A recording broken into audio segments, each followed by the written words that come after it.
Space, the final frontier. Well, okay, not really. All right, take two. Here in the Mitten State, welcome to Code 47, bringing you all things Star Trek, spanning the quadrants, the best thing since the neutral zone.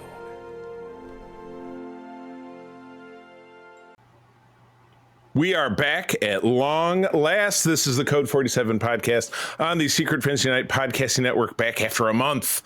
Due to my vacation, I came back from Michigan's Upper Peninsula with this lovely beard, which I'm digging. But yeah, we're happy to be back. This is episode 153. I am Charlie Carden, your Trek Lord of West Michigan, your humble servant, joined as always by my number one, Mr. Peter Stein. Good morning to you, my friend. Good morning. All right. Well, we are finally upon it. Strange New Worlds has returned from a 2-year hiatus, which I'm sure was intended to be a 1-year hiatus, but the very necessary and well-deserved writer strike did knock that off, and I don't have any problem with that at all, because those people were able to get, exactly what they needed, or a good portion of what they needed. I'm sure not exactly.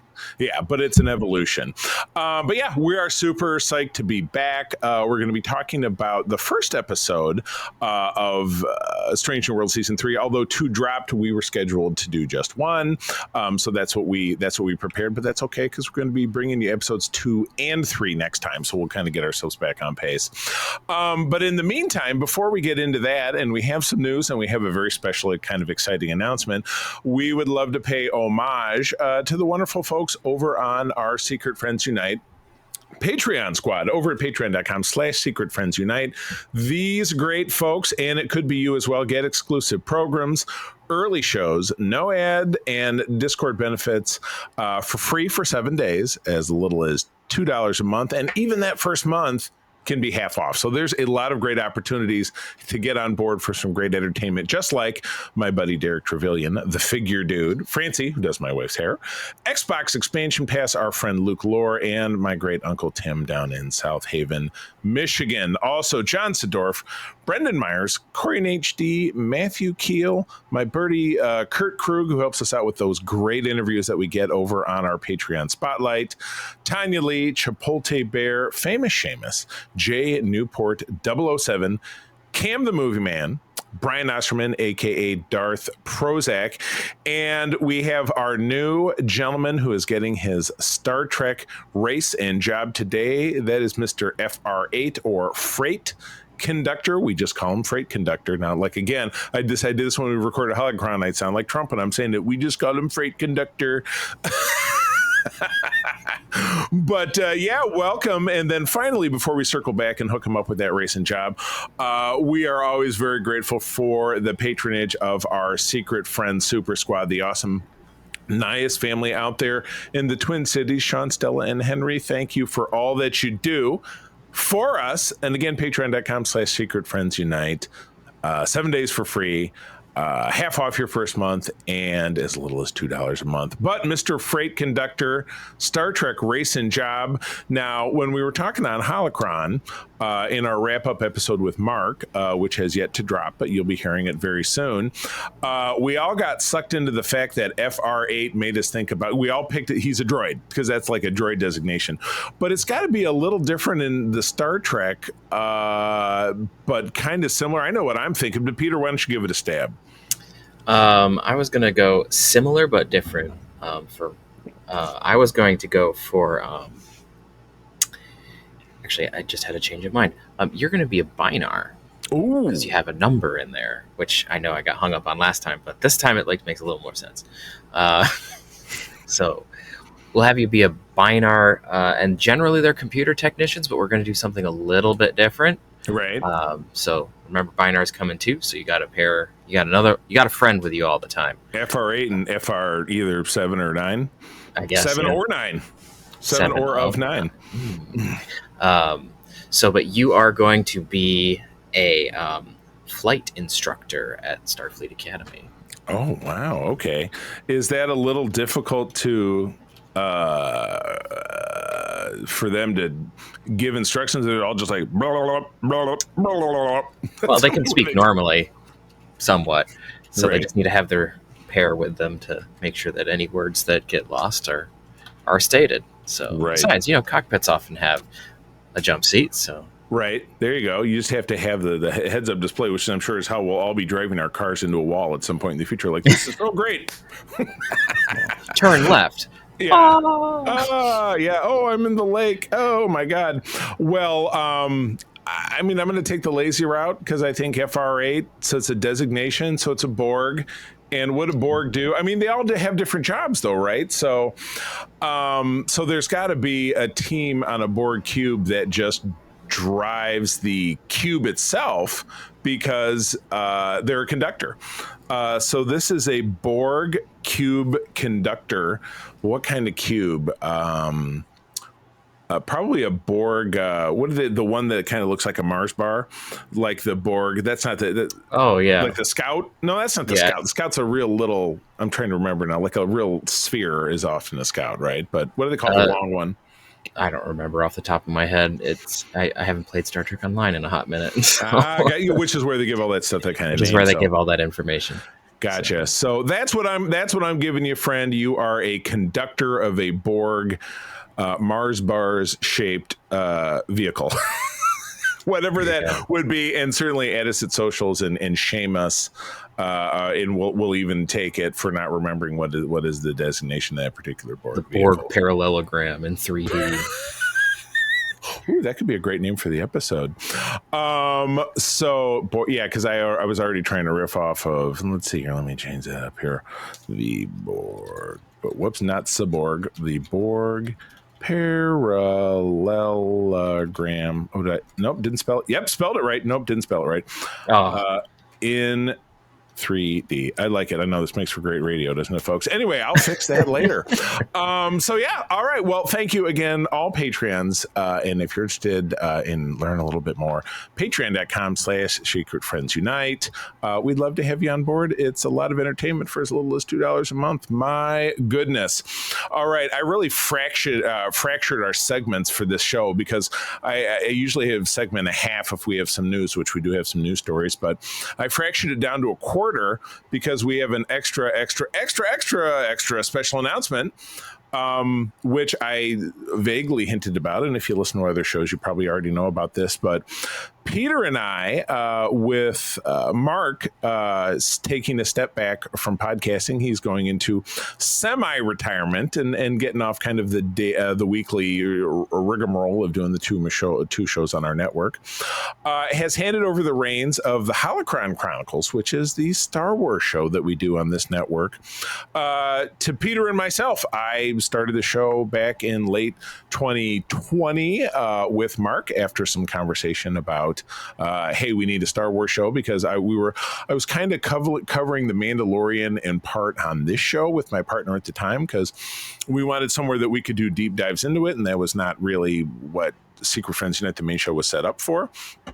And that led us into having a Star Wars show where we could do just that. So Peter has been here with me on this show since very early on, about a year in, since 2021, and doing deep dives is what we specialize in. So it's kind of our plan to apply that methodology over to Holocron. When we started Holocron, it might be hard to remember, but the focus of that was I was taking my idea with the show was taking a page from what they do over on the Star Wars Explained YouTube channel, which is one that I like very much. Alex and his wife host that show. That's the name of the host of that program, though he's the primary.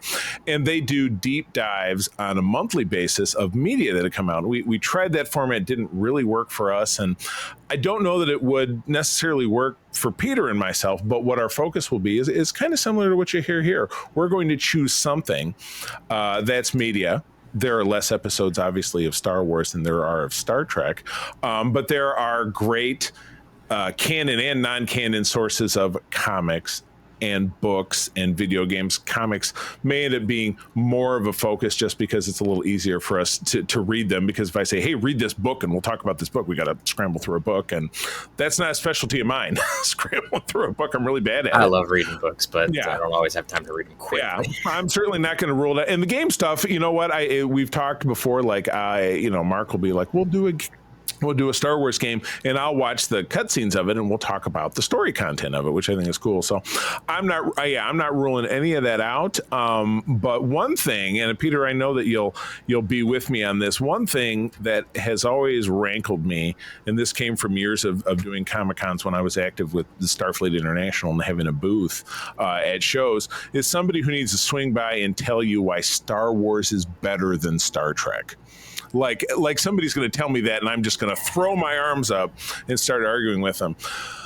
So my real vibe, and the two of us handling these two programs, is to maybe show the universe, as it were, that these franchises are completely have nothing to do with each other. And we love Star Trek here. We love Star Wars over there, and that's how we're going to treat it. We're going to treat it like this is a great, rich universe of great stories. We're going to take these great stories, whether it's a comic arc, whether it's an arc on one of the shows that we've not talked about. I have a whole list of arcs from the Clone Wars, arcs from Rebels, and we'll get into arcs from the Bad Batch in time as that goes by. Yeah, or things like the Thrawn trilogy from the expanded universe. Exactly. So we'll take those and we'll drill them down in a segment. We'll talk about really what that means. So, boy, this is going to end up being a longer episode than I thought. But, Peter, anything you want to say to the audience as we embark on this journey? All I'll say is get excited. We've got some stuff planned that'll be fun, and we're looking forward to exploring a galaxy far, far away with a similar method as we do here. Absolutely. Yeah, looking forward to that. So you'll be seeing that a little bit later on this summer. Because we have recorded Mark's kind of last episode. Once that's out, we'll pick up after that, and I think you'll be excited with what we've done. So, all right. Well, we have a couple of news items because again we were off for almost a month. So some news happened. We have an interview with Akiva Goldsman, who is driving the bus over at Star Trek: Strange New Worlds, which we're going to talk about in a moment here. And his hope, and this is something that we've talked about, Peter and I, we have some similar ideas about this. We have some different ideas about this, but we did learn back in June that Strange New Worlds was reviewed for a 5th and final season, which is going to be 6 episodes, shorter than the norm of the 10. That might give one cause to wonder if those 6 episodes will have like a serious focus. Maybe that'll be a 6-part story, like a little micro movie. But that really at the end of that 6-episode run, that will segue right into what is essentially considered to be the traditional beginning of Star Trek, the original series, with Paul Wesley's Kirk as captain. Do keep in mind where we sit with Strange New Worlds. After a time jump that I'll go ahead and spoil it since it happened already in episode 2. There's a time jump of approximately a year between the first episode of season 3 of Strange New Worlds and the second episode, because that second episode, Peter, and if I'm getting a spoiler out there, I apologize, because I haven't rewatched it, but that's the episode we'll talk about next time. The Enterprise has returned to Earth, and it's kind of focused around events of Federation Day, if I'm not mistaken. Yep. I remember correctly. Mm-hmm. Federation Day, for those who know, was 2161, so an anniversary of it would take place in a 61, so this would be 2261, the 100th anniversary. Well, we know that the first season of the original Star Trek series took place in 2265. So Kirk will become a captain within that time. So what do you think? What do you think of that concept? I like the idea of the lead up. As I've said before, I don't like the idea of redoing the original series.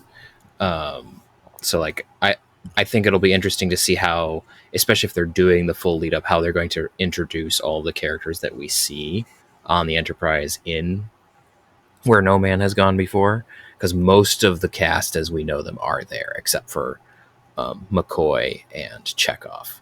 Right. So, which we'll probably see McCoy anyway, because everyone forgets that he wasn't in that pilot. Yeah, exactly. But, yeah. And Chekhov wasn't at all, so they can really sail through. The only character that they would potentially bring in at this point is staff physicist Hikaru Sulu, because that was his job in that first pilot. Yeah, he was in the science department in the first one. We're in that blue uniform, so they could that could be a character they bring in season 4 and work him in. Though actually, I take that back, because I'm remembering from one of the first scenes of that episode, after the credits roll, bunch of people show up on the bridge, and it's new people that joined the ship at Starbase or whatever, and it's Dr. Daner, who is Sally, what's her face? Sally Kellerman, who was in the film version of MASH in 1970. And then Sulu was standing behind her. I don't think they explicitly say that he was a new crew person at that time, but I feel like that was the implication. But regardless. Yeah, and then they don't have to introduce Sulu if they don't want to. But right, exactly. So, yeah, I think this would be a good direction to go in. And then as far as the follow-on series, like I said, I don't know rebooting TOS, but I mean, my thought process for a long time is, why not tell some stories woven within the fabric of TOS? I don't think that would be the worst thing in the world. I mean, it wouldn't. I just hesitate partially because I'm a big TOS fan, and also because I don't want to further the issue of being like, the TOS version is terrible, I'll watch these instead. I don't want to do that. It's problematic, to say the best, and I guess the ultimate question is, what can we, it's kind of like how I feel about Kenobi. The Star Wars series. Look, now I'm flipping the script. We're bringing Star Wars into this show, about how they were playing with fire doing the series in the first place canonically, but to keep it going, you're opening yourself up to more problems. You're opening a it's not quite Pandora's box, but if you decide to go through with it, it is. Right. Yeah, exactly correct. So we will see. Right now, obviously, we have season 3 to enjoy. We have a full season 4, which, as I understand it, is about at the halfway mark for production. So I would imagine they will complete that before the, maybe early fall. Produce it for a year, and then we'll end up seeing it next year. So I look forward to that. So probably hop on production for season 5 pretty quickly after that. Since now that they have a plan, a roadmap. So, all right. Well, by the time you're listening to this, the weekend that follows will be San Diego Comic-Con, the annual super duper event that happens in San Diego. It's been going on since the early 70s, and it's grown to be quite the media explosion. Well, Star Trek is going to have a healthy presence in Paramount Plus's The Lodge, helping to promote both Strange New Worlds, which obviously is on right now, and Star Trek Starfleet Academy, which wrapped production a little earlier this year, and we were all expecting to see in 2026. So so for the third year in a row, Paramount is bringing The Lodge back to the Gaslamp District during San Diego Comic-Con. I'm assuming that's a portion of San Diego. I've never been there, but that sounds pretty exciting. So kind of interactive experiences. By this photo, it looks like this is where you can have a drink and perhaps also get your hair done. I'm not exactly sure. It's kind of a weird. Yeah. It looked like it's a bar or a table, or maybe. Oh, okay. Now it looks like a bar. Now I get Intergalactic Love Lounge. I like it, which you will find out with one of the upcoming episodes we'll see here in season 3, how kind of apropos that is to something that's coming up in a very fun way. I will say, as again, I mean, I've said I've seen the first 5 episodes because the screener I received, and there's some fun stuff coming up. So San Diego Comic-Con is it's the place to be. It's also a tough place to kind of get to. I don't know that I'll ever make it there in my lifetime, but I do like the visibility of Star Wars being pushed out there, Look at this. My brain is already blending our 2 programs. I love the visibility. I don't even really know what Star Wars' visibility is going to be this year at San Diego Comic-Con. But Star Trek, I'm glad to see them representing. I'm very excited, obviously, for Starfleet Academy, because they're wholly making a show that takes place in a separate timeline where they're just not going to have to deal with the baggage of kind of dancing in between continuity, which is the danger with Discovery and Strange New Worlds that we've had so far. So I'm excited about this. But yeah, if you are going to San Diego Comic-Con, you're listening to the sound of my voice, and again, we're taking this off of an article from Trek Movie, which is where we get a lot of our news. The Lodge is taking over the Happy Does Bar on Fifth Avenue in San Diego from Wednesday, July 23, 6 to 10, Thursday, July 24 through Sunday, and then again on July 27.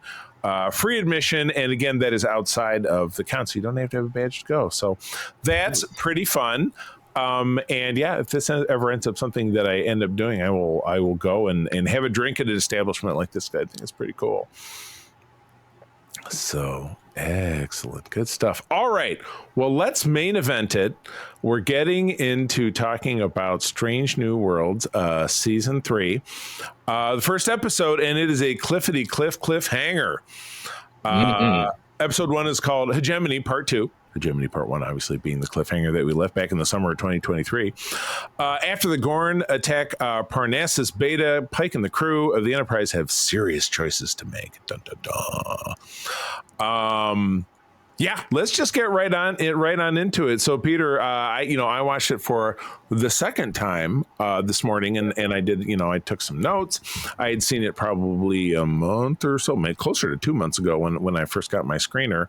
So it was a little fuzzy to me, but I first and foremost, I wrote the recap is vital if you've not watched any part of the show since 2023. If you didn't do a rewatch, if you didn't watch any YouTube clips, if you don't, because you might not have any idea what's going on. But anyway, take me into it. What do we got going on here? So I think we start with, like, the away team has been captured by the Gorn. The ship is under attack, and so we have this whole thing where they are trying to rescue the away team, but they can't, and so they end up chasing this Gorn ship for a hot minute. You're right. And eventually they pull a wharf, they ram through the shields. And then fire off a tracker, and then zip back to let Starfleet Command know that, oh no, the Gorn are all showing up and they're going to attack everybody. It's gonna get green. I wrote, let's try spinning. That's a good trick. That whole first shot where it's just like, yeah. There was a really weird camera moment too, where Pike was standing in front of the view screen, and we did the. Yeah, exactly. Okay. Did I see this? Might be totally off kilter, but they're showing the view screen when all that's going on, and immediately to the right or starboard, I feel like the communication station is the last one on the edge, which it never used to be. No. Did you notice that? Is that something? It kind of migrates whenever they want her to be closer to the camera. Yeah. Because a lot of times it is where it's supposed to be, back by the turbo lift, but then sometimes she's not there. Right. So. I mean, I suppose that makes sense. If all the stations had the same buttons, you could just be like, we're moving you over here. If you're following the next generation version where the buttons can change a bit depending on what you're doing, then it makes sense. Old school TOS wasn't that way because it was hard, because the idea was that it was hardwired just like computers at the time. Where that's what it was, hardware based, but it was all plasticky buttons you could push. Yes. So they pop off and they hook up with Admiral April, who is, I wrote, he's on the USS Pablo Picasso, and this is ironic. I've never really loved starships that have two names, which is funny because when we had an SFI chapter, we named it Grand Petoskey, but even that, I'm like, it just doesn't really roll off the tongue. I mean sometimes it works depending on how the name goes together, but there's sometimes it's just too many syllables. Yeah. And there's real life precedent with navies around the world. There's, the USS Ronald Reagan and blah, blah, blah. But I mean, it's just, obviously people would just call that ship the Picasso or whatever. But I'm just, no, it's a minor thing.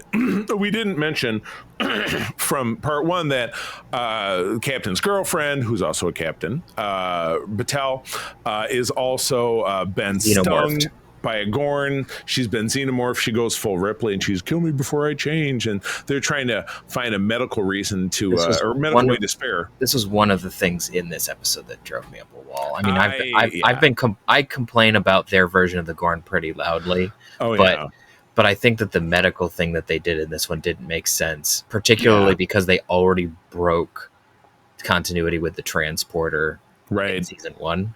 It's like, oh, she can't go into stasis. First of all, you don't need a drug to go into stasis last time I checked. Yeah, you just freeze them like Bucky. You just push a button and it's a stasis field and you're fine. So they didn't do that. And then it was like, oh, well, we have no other options. You have the pattern buffer. Right. You already proved that you can do that. Right. That's how Scott, and ironically, Scotty, who joins the cast as a semi-irregular in this episode. Yeah.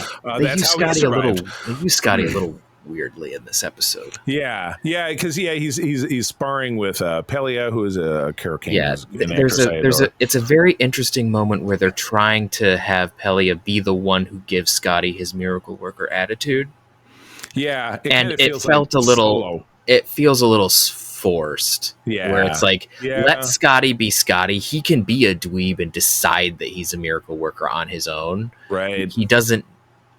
We don't. It's one of the things that I have a little bit of qualms about when you do prequels is like we need to give a reason why someone is the way that they are, and we Well, have it's to like- have a new character bring Yeah. that change. And it's like Right. some people are just that way because they are Yeah. that way. Like we don't always need an explanation. Like for instance, my nerdiness about Star Trek, you would have to go really, really, really far back if you wanted an explanation for it. But if they were to do a TV show about me now, we'd go 5 years ago. And you would come into the story, and now you gave me my love for Star Trek, even though that doesn't make sense canonically. Right. Yeah. So. But dramatically, it's a good turn. Yeah. It reminds me very much of people put it down, but I still enjoyed lots of parts of it of the Solo, the Star Wars movie, because it was like, well, where did Han get his dice? Where did he get his gun? Where did he get his attitude about stuff? And it was a lot of that it all came from Woody Harrelson's character. It's like, who cares? You know, where did he get Millennium Falcon and how did he meet Lando and blah, blah. So it's just like stuff that there's some things that don't need an explanation because a lot of times the explanation is worse than what your imagination is. And so because sometimes it's just better to leave it alone. It is a serious case of trying so hard. The away team that got kidnapped, they're wrapped up in these pods like from V, which was a show from it feels like a weird The Matrix. V and Mass Effect and Matrix. Yeah, there you go. Like they've been pulling from modern Star Trek has been pulling from Mass Effect really heavily. Yeah. Like really heavily. Yeah. And so it's just kind of, it was funny to me when I first saw La'an wake up. I was like, this is a pod on a collector ship. Yeah. And then she gets out and like, no, seriously, these are pods on a collector ship. Yeah, right. And then it's like, oh, they're being processed for fuel. This is a collector ship. Like, yeah, it was just a little bit. I don't know. Yeah, Ortegas comes out. She's injured, but she says, "Oh, half my head. She's missing a finger, so she's bleeding." Yeah, she's missing sucks. 2 fingers. Yeah, which is but she's bleeding enormously. But she's still later on. She's got a rifle because they find their weapons in a refuse pile. And let's see what else here. Now we get into kind of what's my minor grind with this episode is the whole Chaplain Spock thing. I'm super done with it. It gets bad in this. It's amusing in the next episode in some ways, but in some ways it's not. So it's like, at the end of she gives him this whole, hey, I'm going away. Don't wait for me. I'm like, you got 7 years for him to wait. But then again, Ponfar is, I guess, optional. Now I just, we can talk about that for a long time. So yeah, that's a real mess. And it's like, so now we have a big plan. Well, we've determined this and that. The Gorn attack thing goes on a schedule, and then maybe it's based on the particular pattern of this binary star system. Yeah, so we're going down and the Gorns have a Stargate. It's jammed between 2 stars, and and then they decide to best of both worlds it in the end. In a way. Yeah, exactly. Yeah, precisely. Back with Marie Battelle, it's time for Crazy's experimental surgery. I gotta be honest with you, I would have been a lot more impressed story-wise if she died, because that would have been a bold story choice. I think it would have been more impactful to Pike. If you think about it, we're only 4 or 5 years away from Pike having his life-altering accident. I mean, she clearly has to leave his life at some point because she's not there. Right. She would, if they were married or whatever it is, and he was crippled, he wouldn't have been on his own when we meet him in the menagerie. So this could have been the way that she goes, but they could still do that. This just was super duper tropey to me, and I didn't care for it. And again, I don't really love to advocate like, well, let's kill off a character that's important to our main character, but I think it could have really been a nice. Well, there's a difference between noting what would be a good character beat, and that would be an interesting character beat. Whereas survival was the easy. I think the thing with this episode is it kind of felt like they just found the easy way out of all the problems that they wrote themselves into at the end of the clip. Yeah. It does really feel, and this could be a new name of the episode, the easy button episode. Yeah, Because, yeah, like, and I mean, the Gorn are like, obviously there's something that happens in the end of the next episode where it's like the Gorn we're not done with them yet. Like, we're gonna see them again, right? But yeah, I just, the whole thing with the Gorn, they're xenomorphs like the aliens, but they also have opposable thumbs, can shoot weapons and fly ships. They want their cake. They want to eat their cake and have it too. This is very much which is funny because I use the exact same expression for Chapel later on, because she does I said, screw you, Christine. One does not have one's cake and eat it too with your long, lusty glances and your kisses on the cheek. That pisses me off because she is totally leading Spock on in a way that's not healthy for either of them. I have 100% had girlfriends like that or been in a romantic entanglement like that, and it sucks. And again, more to the point of where we meet these characters in TOS, they don't have this kind of relationship.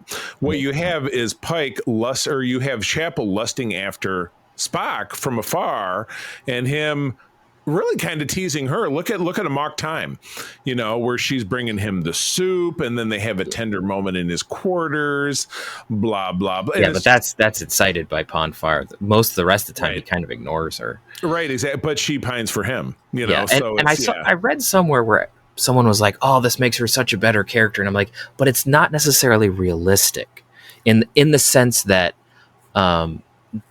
Unrequited love does exist in the world, and why not take the opportunity to portray that in a little bit more of a healthy way, and maybe show how Chapel is attempting to deal with it, rather than just like, well, the solution to unrequited love in a character in the 60s is by making that love requited, and now we have a relationship. That's not a good writing solution, I don't think. Agreed. Which I know I'm nitpicking, but it's one of those things of it feels like it was just kind of we want to do this, and it's like, but maybe there's a better way, right? Right. So it really kind of chapped my ass, as it were. Chapel. I can't make Chapel my ass the name of the episode. No, not really.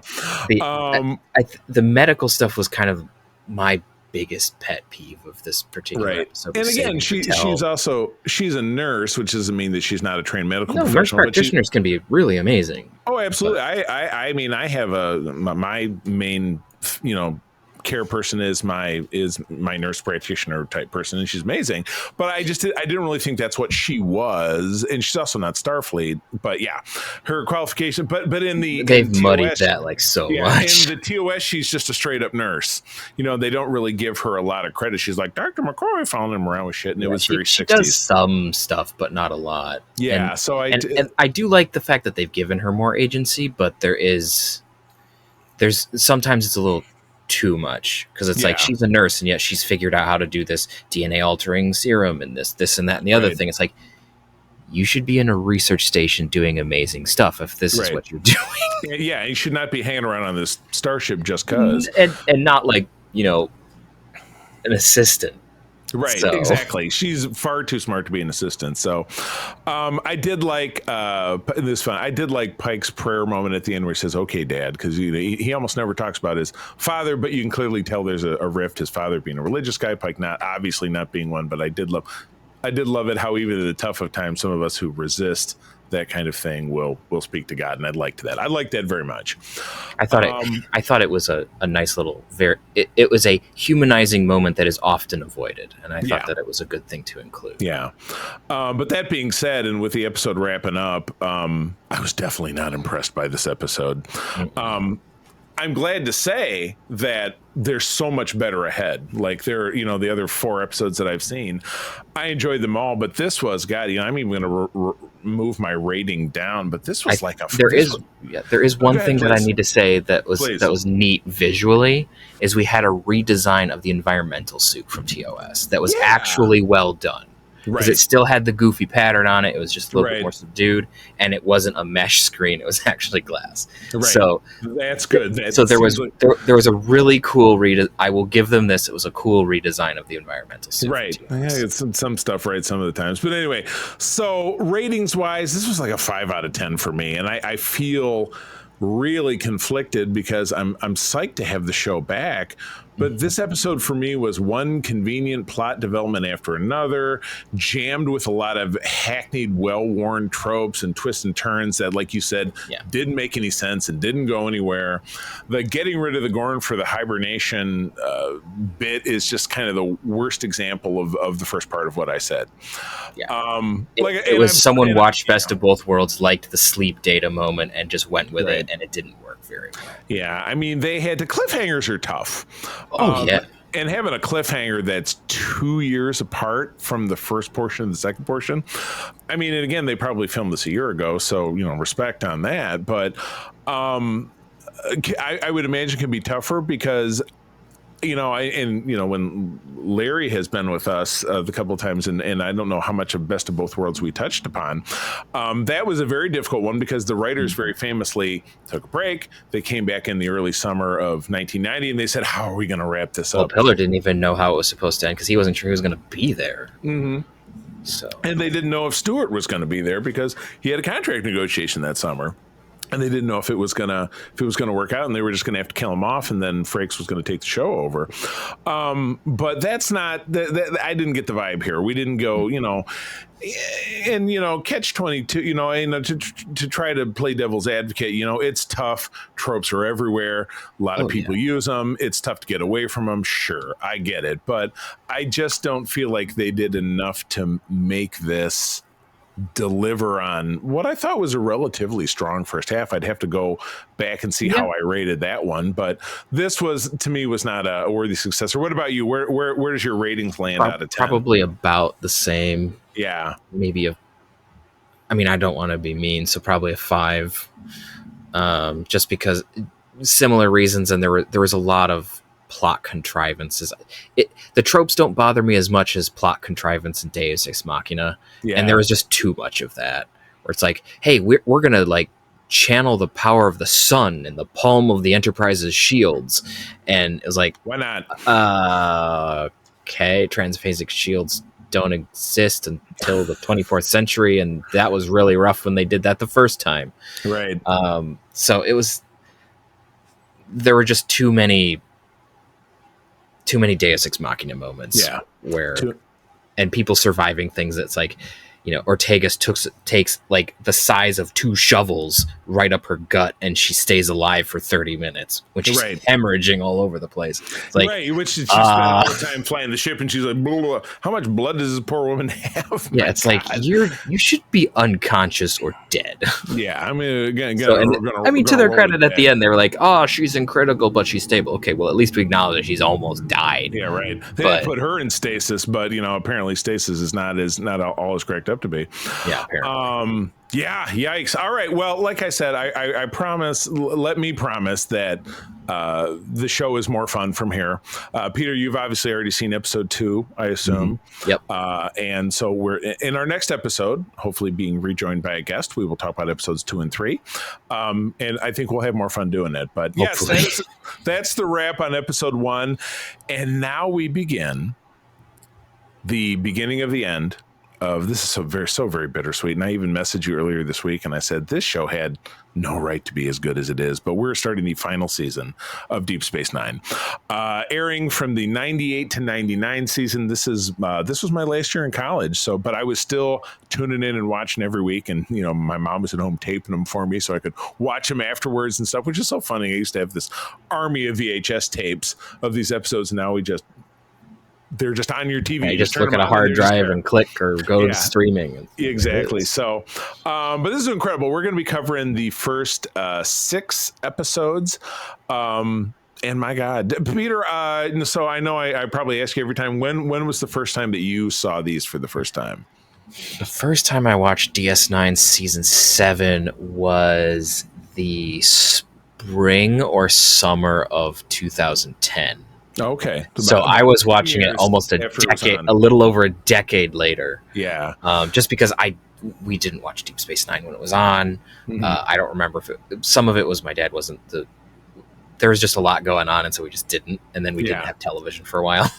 But and then after these things were off the air, it wasn't the easiest find them to watch. Yeah, they bounced around a lot if you They didn't were have all the over discs. networks. Yeah. So I remember seeing this, and I remember that the first time I saw Image in the Sand, it was kind of a, huh. Yeah. I know that the next one, Shadows and Symbols, I had a little bit more of a stronger reaction to. But we already know why if you've seen this show and what I've talked about already. All right, let's jump into this then. All right, episode 1 is Image in the Sand. Les Landau handling the directing. Ira, Stephen Bear, and Hans Beimler doing the writing. So you got 2 of the top dudes from September of '98. With the Bajoran wormhole collapse, Sisko struggles to find a way to connect with the Bajoran prophets. The Romulans receive permission from the Bajorans to open a military hospital on the Bajoran moon of Derna. General Martok offers Worf a way to gain admission to Tovakor for Jadzia, and we meet Ensign Ezri Dax, the new host of the Dax Symbiote, at the very last moment of this episode, which, I'll just go ahead and jump in and do 2 as well, because it was kind of a 2-parter, and I kind of... it's not officially a 2-parter, but it is. Yeah. Shadows and Symbols is that second episode with Alan Craker handling the directorship, veteran guy. Ira and Hans still on the writing for the first week of October of 1998. I mentioned a new Dax is on the scene. Sisko is now questing, leading him to the truth of his existence on a moon called, it was on the tip of my tongue, doesn't matter. I can't remember it's on the moon. The discovery that the Romulan hospital is heavily armed leads Colonel Kira to set up a blockade. Oh, this was even before episode 1. Star Trek did it first. Bashir O'Brien is surprisingly Quark. It's not that surprising. Join Worf and Martok on a dangerous mission that all happens on a ship, so it's not like they have to fist fight anybody. They stand on the bridge most of the time. Yeah, it's hilarious, but that's it's a lot of standing and yelling to destroy a Dominion shipyard. Okay, Peter, since you're having some strong thoughts, why don't you jump in first and foremost? Okay. Really, the only strong thought, the really strong thought I have was on the moon, particularly because we go back to the Benny bit from Far Beyond the Stars. Right. As I've said before, I've never really been a fan of that. Now, it's clear from this that this is the Palwraith screwing with Sisko. Right, right. So it's not pulling the same meta that Far Beyond the Stars was, which I'm so glad they didn't do what they thought about doing with that. Fair. Got it. So in that sense, it does kind of ameliorate some of the that I have for that episode. Because it's like, oh no, this is just a Palwraith screwing with Sisko. Yeah. But there's some really interesting stuff in the first episode with the Romulans. So these are Romulans as they're supposed to be written, right? So delightfully treacherous. So delightfully treacherous and devious, and doing it with a complete straight face, and then pulling the "oh, you wound me" when you figure them out, and be like, "No, you can't do that." Clutch the pearl. Ooh, Romulan pearl clutching. Romulan pearl clutchers. Because the representative that we get from the Romulan Empire is hilarious in the sense that she really butters up to Kira.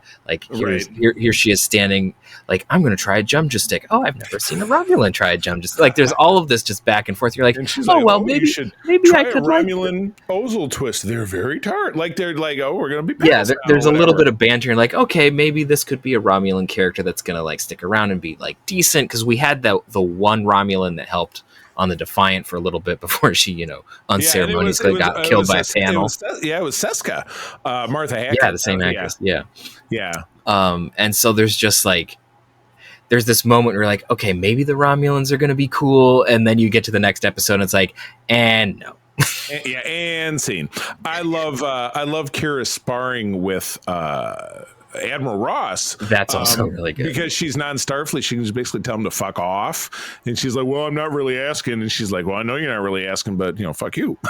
Yeah, it's like, I don't have to ask. I'm a representative of the government that owns the moon. I don't have to follow what Starfleet exactly. says. I don't work for you, dude. He's kind of where he's done. Well, if Sisko was here, wouldn't be probably he'd just do it. I told him, but he's not. He got her, and to his credit, Ross does kind of back her once he's given the ammunition to do so. Right. And he realizes that she's right. Yeah. Yeah, exactly. So, yeah, because, there's this moon that there's a legitimate Romulan hospital there, and they have good reasons for it being there because Romulan territory is hell and far away from DS9. But in addition to a moon, if you look at the map, it's on the absolute other side of the Federation. Exactly. It's the journey of several weeks at the shortest. They also outfit this moon with like hundreds of like huge missile batteries, which for the Bajorans, it's like, that's super not cool because it's like the Cuban Missile Crisis. You're parking nukes right next to us. These aren't for you, but they totally could be in a hot second. So it's cool to see. And Kara takes the equivalent of like a fleet of Ford Escorts or Yugos or other shitty cars. Here's a whole fleet of Ford Pintos, and we're going to tell you to piss off. Yeah, and you're driving up in a fleet of Cadillac Escalades, exactly. There was a cool game of brinksmanship. Odo by her side, so we have a lot of great Odo Kira. There's a lot of moments in these two. Yeah, so these were two very enjoyable episodes. So I liked it. Loved seeing the splendid Canadian actress Nicole DeBoer, who I've met in person. We met her on the cruise as Esri Dax. She's about this tall, which is hilarious because Terry Farrell is a very tall woman. She's not quite as tall as I am, but she's up there, just about 6 foot, if not. She's maybe 5'10", I think. I mean, like I said, I've met her. Just about my height. Yeah, which I'm like just skirting. And I think they do a great job of making Jadzia very sure of herself, very confident, and Esri, who is anything but, really stand out. And that does continue to evolve into the next episode where we learn very much more about Esri as a character. But great season opener. And I was talking with April this morning, describing talk about this recording and saying, I feel like this is the only season of a show where the flaws were so completely minimalized. We did not, and we may get into these episodes and I may be reminded like, oh, that episode really sucked. But great start. Incredible finale that to me is still unmatched in all of Star Trek. I don't think anybody else gets it more right than the finale of the season, but we will certainly talk about that when we get there. But yeah, top shelf stuff. All right, moving on. Number 3 is yours. Okay. Episode 3, After Image, directed by Les Landau, written by Renee Chavarria, aired October 14th of 98. Everyone who knew Jadzia Dax reacts strongly to Esri Dax's presence, particularly Worf. Gee, I wonder why. Garrick also suffers from bad attacks of claustrophobia. He lives on a space station, and he has claustrophobia. This is a great mix. Right. And unfortunately, it's the only place apparently in the galaxy he's able to live and not, be murdered. So he's kind of stuck. Yeah, can't go down to Bajor or get murdered. Can't go to Cardassia. He definitely won't even make it. Yeah, can't go to Earth. They'll be like, why the hell are you here? And they'll put him in prison. Yeah, exactly. So this is the place he gets to be in his little shop. Great episode. We launch into what's essentially in some ways a brand new character. What do they always say? Shot with 60% new footage because it's an existing character, but it's also a new character. Yeah. But they do a great job of exploring her. I remember a media article at the time, and this reference will mean nothing to you, but there was a show on Fox in the late 90s called Ally McBeal. I suppose you probably never heard of it. The star of it was an actress named Callista Flockhart, who later married Harrison Ford and subsequently doesn't act anymore. But she was this like young lawyer trying to find her way in the world and yada, yada, yada. And every episode was about her love life and this thing and that thing. So someone referred to this character as Ally McTrill, which was a fairly, because, Esri's character in this is just like, I don't know who I am and this thing and that thing. And I got this memory and here's Worf and it's complicated and this thing and that thing. I do quite enjoy how there's the whole thing of like, she orders Raktajino. Why did you order that? I hate it. Yeah, right. Exactly. Oh, yeah. So I came to absolutely love Esri in this episode. Great characterization for Garrick, who we've not really dealt much with his claustrophobia since the Jem'Hadar episode, the Dominion prison episode. It's two-parter and has a long name. And by Inferno's light and something, this shadow something or other. Yeah, I don't back in remember. season 5, that kicked off the Cardassians joining the Dominion. That's what happened in that 2-parter. Darkest Night or something. Yeah, but yeah, tremendous episode. I think they did really well. I loved Worf thinking that, you know, like kind of assaulting slightly Dr. Bashir, like thinking that he was hitting on her, and Bashir strong enough to kind of push his hand off, which I thought was pretty cool. Yeah. Because he's Khan. Yeah.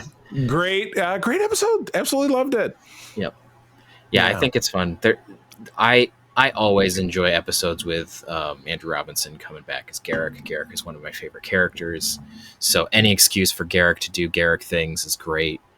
Especially when Garrick has his moments of like his hyperventilating freakouts. There's just, the way that he handles that is just hilarious. Yeah, because especially how they do like the camera angles, because it's always like, it's just really funny. Like it's well done, but it makes me giggle. It just makes me giggle because it's just an interesting camera choice. Yeah, right. It's also really funny how like Ezri's trying to help and then she triggers her own panic attack. Yeah, exactly. Like while she's still trying to figure everything out. Like eventually it all solves itself out, but it's kind of funny where you have like she's still getting used to this whole troll thing. She's just tripping over herself in every which way, even though she was competent in this job before, and now just like No, so it's just quite funny. And then there's this whole scene where it's like she tries to quit. Cisco gets like all uppity about it, and then at the end of the episode, she's like, "I want to rescind my paperwork to get transferred." Yeah. He's like, "I never sent it." Yeah, right. It's like I knew you would figure this out. I know. Yeah, I love that in particular. That was good. It's one of those really cool moments where it's like, because at the beginning of the show with Emissary, you have Jadzia being there for Cisco at a transition.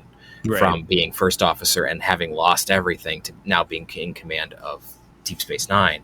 And now you have Cisco's like, I get to have the opportunity to help Dax acclimatize. And so you can kind of see him reveling in that. Like he's definitely there as like, I'm your friend and I legitimately want to help. But you can kind of see in the background a little bit of that.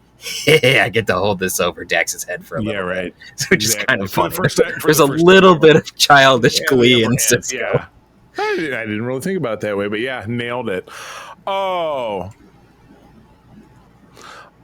All right. Oh my God. This next episode is one of those. And again, I usually have these on in the background when I'm like if I have an office day and I'm working. So I'm like, that's how I get them in because I've seen them so many times. I don't really need to sit there and take notes and stuff. But I found myself stopping at appropriate moments to just really watch and enjoy. But this is episode 4 is Take Me Out to the Holosuite.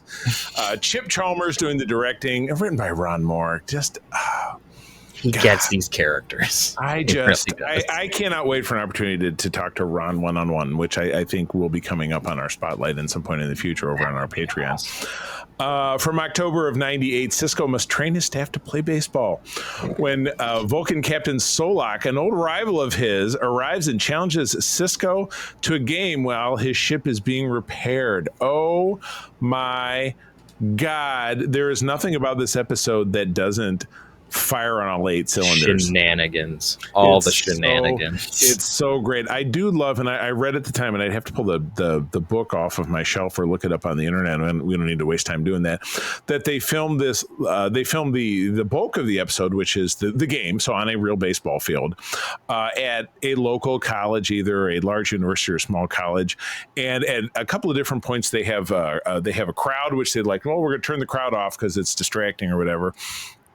But at one point later in the episode where Cisco gets himself ejected from the game and he's in the stands, standing immediately behind him over his right shoulder is a guy who has a big pager tucked into his jeans in that little pocket in your jeans where you're supposed to put coins. And I thought there's nothing more 90s that like there are very few things in the 90s Star Trek shows that really date it to the time that it was filmed, because they don't do, except for the obvious exceptions like Voyager visits the year 1996. Yeah, so they explicitly tell you that that's what they're doing. But when it's like, here's holodeck footage of something in the past, it's like that dude's got a huge pager, so that was something that immediately jumped out that I didn't even notice. That's hilarious. I had never seen it, and I've seen this episode 20 times. I just had never picked that out, so that was hilarious. But what a perfect episode in every way Okay, so you get the introduction of a new character, which is a really obnoxious Vulcan that Cisco has known forever, but it's his Finnegan. It's his like his cadet bully, who he once had a wrestling match with, and Solak beat the shit out of him, which he describes in detail.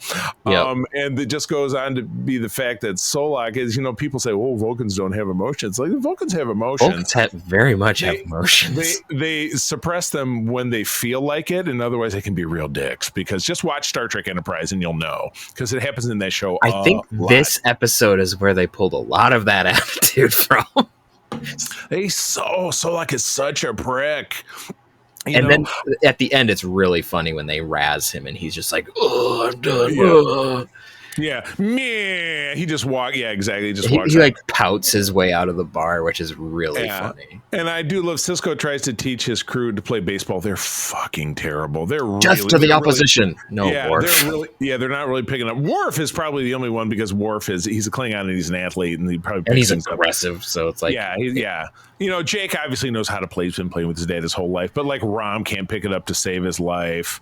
Lita's actually pretty good. Kind of tries. Lita's decent. Ezri is Kira does great. One of my favorite parts of Kira in this episode had to do with when one of the Vulcan crew members ran onto base, because Kira was second base or something like that, and tries to push her, and Kira posts up on her like, "You want to try that again?"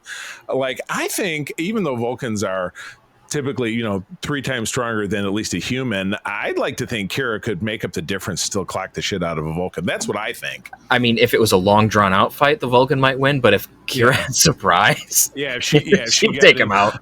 I just remember my favorite Kira anything is when she beat the crap out of Damar in that first arc in season 6. Yeah. That was fantastic. And we don't really know how strong or fast Cardassians are, but it's still very satisfying. I love seeing Nana Visitor do her thing. You're going to be hearing about Nana Visitor a little bit more on our network in the near future. I'm not going to spoil that, but we might be sitting down and have a chat with her. But I will probably very specifically bring up these couple things, favorite moments from DS9. But yeah, this was a 10 out of 10 episode for me. There's no doubt. I mean, big spoilers. This is probably going to be my favorite of the block. But we still got a couple more to go. Hilariously, this is also the first time we hear the Federation national anthem. Yeah, we don't hear the words, but we hear the tune. And do you notice that the flag doesn't wave? Yeah, it moves just a little bit, but not. Yeah, it's static, like it was in space. So I thought that was fun. But yeah, Federation, and we never hear it again, to my knowledge. I don't know that we do. I don't think we do. You'd think that you would hear it in Federation Day at some point, but it just doesn't come up. If they've snuck it in somewhere and I've got that wrong, I'd love to hear about it. If someone knows where they played it again, that would be great. It would also be a lovely opportunity for Strange New Worlds to do a remix of it, like a reorchestration of it, because it was a synthesizer in this one. Yeah, exactly. No, it'd be cool. All right, episode 5 is yours. Episode 5, Chrysalis, directed by Jonathan West, written by Anaïs Chavarria, aired October 28th of 98. Bashir falls for a genetically enhanced patient, Serena Douglas, who we have seen before with all of the other... the Jackpack! Serena, who he brings out of a catatonic state using an experimental medical procedure. So basically, if you remember the character from season and a half ago, I think? Yeah, season 6. Ish, yeah. Yeah, so we met Serena, and she was the catatonic one around Jack and Patrick, and I can't remember the other gal's name. Hillary something. Yeah, I can't remember. She's there. Her name escapes me. But she's the oversexed one. Jack is the manic one. Patrick is the childlike one. And then she's the one who's catatonic. Yeah. So this group comes back. Hilariously, they bring uniforms and stuff. That's a stupid question. Yeah, they dress out of all of them, they dress Patrick up as the Admiral. Yeah. And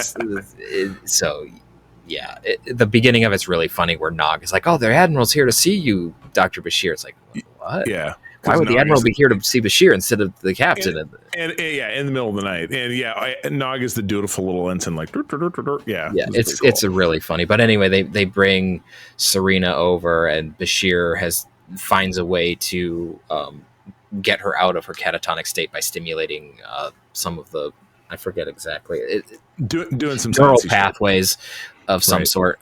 So she's finally able to speak, and then there's kind of a Florence Nightingale effect that happens. And she kind of falls for him. He definitely falls for her. Right. Yeah, it's definitely a more of a 70-30 kind of scenario. Yeah. Well, because again, she's waking up for the first time, and you feel it feels kind of weird because she's vulnerable. Not that I think he behaves in a creepy fashion. He's not taking advantage. He's just he's been really lonely, and so he's like, hey, someone actually wants to be around me, and he just latches on. Yeah, and they do highlight that kind of walking into the episode because he's like with O'Brien. Say, hey, yeah, want to grab a pint? O'Brien does point it out. And like I think he says to Kira Noda, like Kira, we're busy tonight or blah blah blah. So he's sitting around twiddling his thumbs, and then that leads us into the episode. So yeah, they have a romance, but at the end of it, she's like, it's too overwhelming, and I kind of I need to we go right back to Ellen McBeal again. I got to find my own way and go off and do my own thing. So she ends up leaving and they research station somewhere. We don't see her again. Yeah, but we don't. They end up having a tender kiss at the end, so you don't necessarily feel like it's over. There is going into beta canon in one of the Section 31 novels. They both end up working for Section 31, doing a mission together, and then hooking up again in that novel. Okay. I can't remember the name of the book, but I mean, that would make sense. So. I don't read much, but I remember reading that book. It was probably from 15 or 20 years ago. I mean, there's a lot of Section 31s around the knots.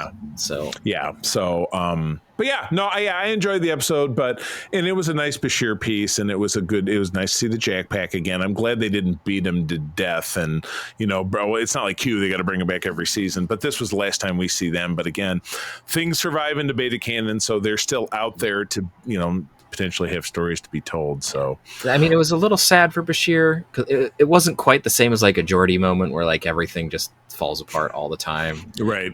So to be tortured and no girl wants you. But Bashir does kind of fall into that section of how the writers use him romantically as section bummer. Yeah, section bummer. Ooh, that could be a better. Oh, I just thought a better name for the section bummer one. Section bummer one. All right. Oh my god. So yeah, but he's tried to like hook up with Kira. He unsuccessfully tried to hook up with Dax. He's had a couple unsuccessful romances with like I forget her name, but the gal in the wheelchair. Melora. That was the name of the episode. Yeah. And so there's been multiple ones, and they always go very badly. But I mean, one of the things in this episode is they do again highlight the fact that like his friends, particularly O'Brien, are trying to help him not be lonely. Right. And he's just kind of like, oh, I'm just okay with being sad. It's like, Julian, stop. And you can kind of see O'Brien just be like, I'm the one who gets tortured in this show, Julian. Stop. Yeah. Stop being tortured. Stop taking it on yourself. Stop trying to steal my thunder. Oh my goodness. All right. Let's wrap it up with episode 6. Another great one, my God. Yeah. Treachery, Faith, and the Great River. This was the one I messaged you and I said, why is this show so damn good? My goodness. This is a great episode. Steve Posey handling the directing, story by Philip Kim, who I do not believe is a regular contributor, so that could have something to do with it, kind of a spark. But the cleanup, meaning the teleplay, is by Weddle and Thompson, David and Bradley, respectively, who are regulars to the staff and are still part of, I believe they're still part of Ron's cadre to this day. They still do. I know these guys still work together. Anyway, it's from November of 98. Avorted defector Wayoon number 6, so basically clone number 6, gives Odo valuable information in exchange for asylum. Wayoon 7, who took his place, pursues them, or he orders people to pursue them. Nog engages in a series of barters to get a graviton stabilizer for Miles. One of my favorite B stories. I mean, if you want to call it a B story, you can almost call it the A story because it's the name of the episode, sorta. But Faith in the Great River is the Nog part. Treachery is the Odo Wayoon part. So that would make it the A story because treachery is the first word. Yep. There we go. Settled it. What a slam dunk. It's a great episode. The stuff with Wayoon and Odo is very heartfelt. Jeff Combs is amazing. again, somebody I've met several times who I personally just think is a good dude.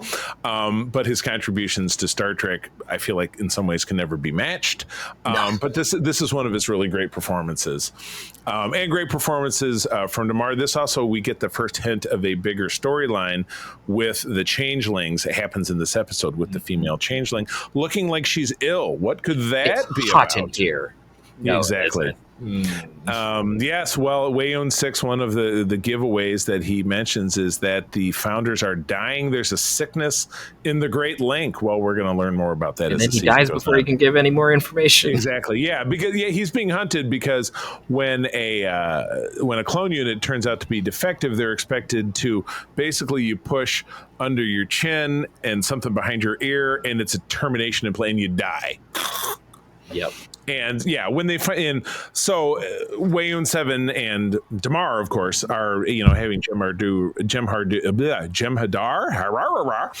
pursue them through this asteroid field, which I think is some beautiful visuals they pulled off. Early CGI, early CGI. You can obviously tell at least portion of it is. And they do finally catch up with them. Of course, the Jem'Hadar don't know that they're chasing a changeling. Neither does the female changeling because she wouldn't be cool with them blowing Odo away. But eventually, Wayon 6 sacrifices himself so that they'll let him escape. And then Wayoon 7 graciously offers to escort Odo home. It's like, yeah, you jackwagon, you were about to kill him 5 minutes ago. The changeling equivalent of this. Yeah. But really where this story shines is the entire plot line with Nog and Chief O'Brien. Great. Oh my God. So yeah, it turns into, if anybody's ever worked in sales or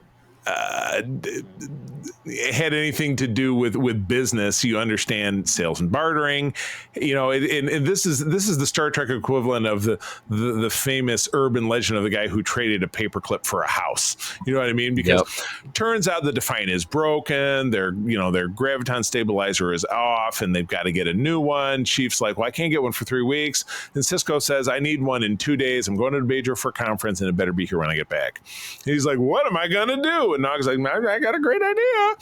And he starts going through all this rigmarole. Like, there's a guy who has this thing, and there's this other guy that has this thing, and what he wants to exchange for it is a picture of himself at Cisco's desk. Well, in order to do it, Cisco's desk disappears. It's shipped out to this dude. Yeah. And then another guy, this and that. And so I love the replacement desk. He's going to paint it. He can bring in like this white wood piece. Like, it's not going to work. It was clearly like grabbed from the prop department before it was done. And right. I think it was probably made for this episode, but it felt like it was something that like you could have arguably had like, oh, we're going to use this in like the end of the season where it's just not ready yet. I have a perfect spot for it. Plunk. Yeah, right. Exactly. Yeah, we'll just keep it over here in the corner. My favorite part of that is at the end of it, obviously, it gets worked out and they get the desk back and they get Martok's blood wine. Martok's he blood takes line is all another of it one. And Miles nearly gets murdered by because Martok. Nog does the like radar and MASH. He's like, just sign this, and he takes Chief's code and he makes all these trades behind the scenes, and all the while he's talking about the Great River, the Great Material Continuum, which is a Ferengi truism, if you will, about how the river will provide. You do this thing comes back to you. It's like karma. It's karma. Yeah, it basically is. Yeah, it's Ferengi karma. And then at the end of it, I do love how the last line of dialogue we hear is that they're in ops. Nog and the Chief get into the turbo lift and they're going down again. And he's saying, "Hey, Chief, I got a guy who's got a great line on blah blah blah. This or a bunch of Saurian brandy. I hear it's the captain's favorite." And the last line in the turbo lift is half down. Remember, the turbo lift is open, so you just see the top star head. The Chief goes, well, what does he want for it? And I said that right before he said that, not even necessarily thinking that was the line. I was like, well, what does he want for it? Because he's dealing. He's selling. He's selling. It's one of those where O'Brien is like, wait a minute, I can get things that I need without having to go through requisitions. This is great. Exactly. Yeah, now he's learning how to play the game. Just reinforces, and again, on a bigger picture, it reinforces how Star Trek is about the greatness of all races that inhabit this world, and that everybody has different perspectives, and it's IDIC, all over again. Everybody's got different ideas about how to make things work. So, oh my God, what an incredible it's such a great episode. Six pack, yeah, that and the six pack And the of rest of them, episodes. So easy pick for me. My absolute favorite is going to be Take Me Out to the Holosuite, and I said this was a near perfect everything of a fun episode that, again, the stakes are, it's not life or death stakes, which is what this show, sets its watch to life and death stakes. So it's great to take a break from that. Usually it's a Ferengi episode. This time it's a Cisco episode doing something silly, which is funny because he's such a serious character. But they just nail it on all cylinders here. So that's my favorite. What about you? I want to say that one, but I'm going to go with Treachery, Faith in the Great River just because I so much enjoy Nog making life hell for O'Brien while in the middle of trying to make it better. Yeah. But then you also have like the teasing of things to come with the sickness of the changelings and some really good stuff between Weyoun and Odo. So there's just some really good stuff in the episode as like a full-fledged story. Take Me Out to the Holosuite is great. It's like this close. I want to do that, but it's just like there's just some stuff about Treachery, Faith in the Great River that's made me laugh a lot more. Yeah, that's fair. All right, yeah, 2/10%. And again, with a group of these 6 great episodes, like how do you kill your darling? How do you pick the worst one? Chrysalis for me was the weakest. Again, it was an episode. It was low stakes, but it was also like, oh, Brian's lonely, and here's a girl, and he's happy for a minute, and now she's gone. So I didn't find it irredeemable. And again, the Jack Pack is very entertaining, but when it has this stiff a competition. With setting up a great new character in the form of Ezri Dax, and then in the Holosuite episode and the Treachery, Faith in the Great River, it just can't compete. Yeah, I would tend to agree that's. I don't want to say it's the worst, but it's the weakest episode out of the bunch. Yeah, it's still got a good story. There's still some good stuff going on, but the other ones are just that much more interesting. Competition. Excellent. Well, cool. Well, that's going to end up being our show. In our next segment, we're tackling, next episode, we're tackling episodes 2 and 3 of Strange New Worlds. And then the next block of episodes here in DS9. God, I'm going to be so very sad to say goodbye to the series because for me, and everybody has different takes, I cut my teeth on TNG, but they've never done anything as good as DS9. And I don't know that they ever could, to be perfectly honest with you. It was to me, it was lightning in a bottle that just can't ever necessarily be captured again. But the beauty of it is we get to enjoy it, but we also get to enjoy other things that come along. So thanks everybody for joining us. It's great to be back after some time off. Peter, where do people find you out there? You can find me around the interwebs at Petrus Aquinas on most social platforms. I'm not active, but you can find me. He's going to be there. Yeah, mostly where you can find me though is on Discord. So on the Secret Friends Unite Discord, I'm around there too, participating in some random conversations. You can also find me on ELH's Twitch and YouTube channel, where I'm playing a Temerian engineer on a coaxial warp drive starship. And you can also find me behind the scenes on Starship Excelsior. I guess there are places where you are. I always forget to mention, but we do have an email address dedicated to your notes, secretfriendsunite@gmail.com. Let us know what you thought about the episode. If you love that first episode of Strange New Worlds and we got it wrong, tell us. But you can also tell us, obviously, over on our socials. Our Secret Friends Unite Discord is open to everybody. Great conversations happen there. Find it on Discord. If you don't, ping one of us for a note. We'll send you an invitation and get you in right away. But you can find me on kind of my big 3 when it comes to social media. That would be Threads, Instagram, and Blue Sky as @the C3, TheCeeThree,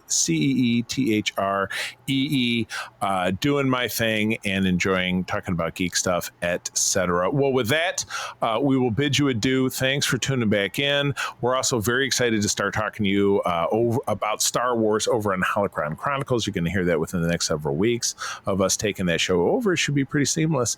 But we're excited to have you there. But as always, I'm going to tell you that sharing is caring, and to keep on trekking. Peace and long life.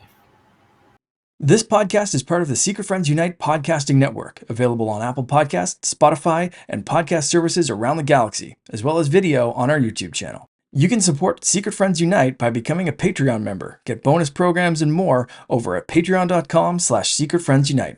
Join our Discord community for even more discussions on all things geek. For all the latest updates on Secret Friends Unite, make sure to follow us on Threads at secret.friends.unite and visit secretfriendsunite.com. Find our merchandise at TeePublic and Redbubble. Thanks for listening, and may the Force live long and prosper.